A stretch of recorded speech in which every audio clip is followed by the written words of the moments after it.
In the vast Persian Empire, stretching across deserts and mountains, there stood a royal city called Susa.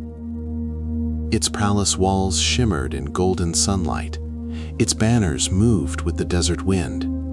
Its king ruled over 127 provinces. But this is not a story about a king. It is a story about a quiet girl. Her name was Esther. She was an orphan. No father, no mother, no throne, no title. Only faith. Raised by her cousin Mordecai, a faithful man who feared God more than power, Esther grew up unseen by the empire. She walked ordinary streets. She lived an ordinary life. But sometimes, destiny hides inside ordinary days. Far inside the palace, King Ahasuerus ruled with unquestioned authority. Yet even powerful rulers are not immune to pride. When Queen Vashti refused his command, the court trembled. A throne once occupied now stood empty. And across the empire, a search began. A search for a new queen. Among the many young women taken into the palace was Esther. She entered marble halls and silk-lined chambers. For 12 months she was prepared with oils and perfumes.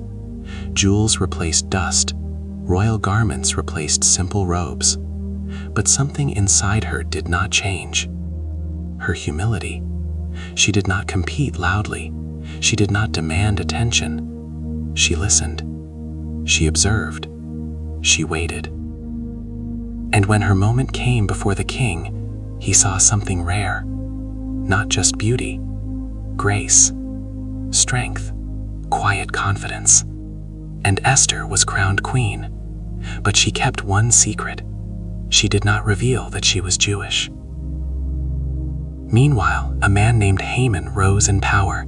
Clothed in authority, second only to the king, he walked through the palace gates as men bowed before him. All bowed, except one, Mordecai. He stood firm, not in arrogance, but in conviction. Haman's pride ignited into fury, and pride, when wounded, often seeks destruction. Haman did not want only revenge against one man. He wanted an entire people erased. He approached the king with cunning words. "There is a people different from us. They do not obey your laws." Without investigation, without question, the king removed his signet ring and placed it into Haman's hand. Authority transferred. A decree was written. A date was chosen. And with the press of a royal seal, an entire nation was sentenced to death. Messengers rode swiftly through every province. Fear swept across cities like wildfire. In Susa, mourning filled the streets. And outside the palace gates, Mordecai tore his clothes. He covered himself in ashes. He wept loudly. Inside the palace, Esther heard of his grief. She sent a message asking what troubled him. And the reply came back with words that would shape history. "Do not think that because you are in the palace, you will escape. If you remain silent at this time, deliverance will come from elsewhere. But you and your father's house will perish. And who knows whether you have come to the kingdom for such a time as this." Those words echoed in her heart.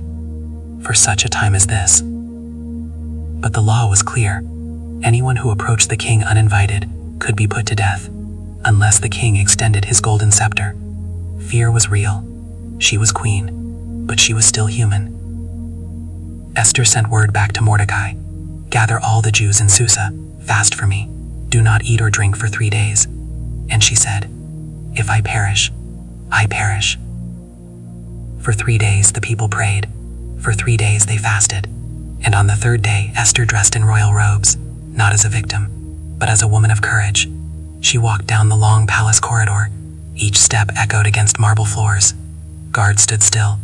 The throne room doors opened. The king looked up. Silence filled the room. Seconds felt like hours. Then, The king extended his golden scepter. Life was granted. Favor was shown. Courage had entered the room. But Esther did not rush her request. Wisdom understands timing. She invited the king and Haman to a banquet. Then another. She waited. That night something unexpected happened. The king could not sleep. He ordered the royal chronicles to be read aloud. And in those records, he discovered something forgotten. Mordecai had once saved his life, and he had never been rewarded. History was turning. At the second banquet, the king asked Esther, "What is your request?" She stood slowly. "My life and my people." Shock crossed the king's face. "There is one who has plotted against us," the king demanded. "Who is he?" Esther turned and pointed. "This wicked Haman." In a single moment, pride collapsed. The king's fury ignited. The very gallows Haman had prepared for Mordecai became his own downfall. The decree could not be erased, but a new decree was written. The Jewish people were permitted to defend themselves. Fear turned to victory. Mourning turned to celebration. Darkness reversed. Mordecai was clothed in royal robes, paraded through the city in honor, and the streets of Susa rejoiced. And through it all, God's name is never mentioned in this story, not once. Yet his hand was everywhere. In the sleepless night, in the timing of events, in the courage of a once silent girl. Perhaps you feel unseen, unqualified, hidden in ordinary places, but Esther's story whispers a truth across centuries.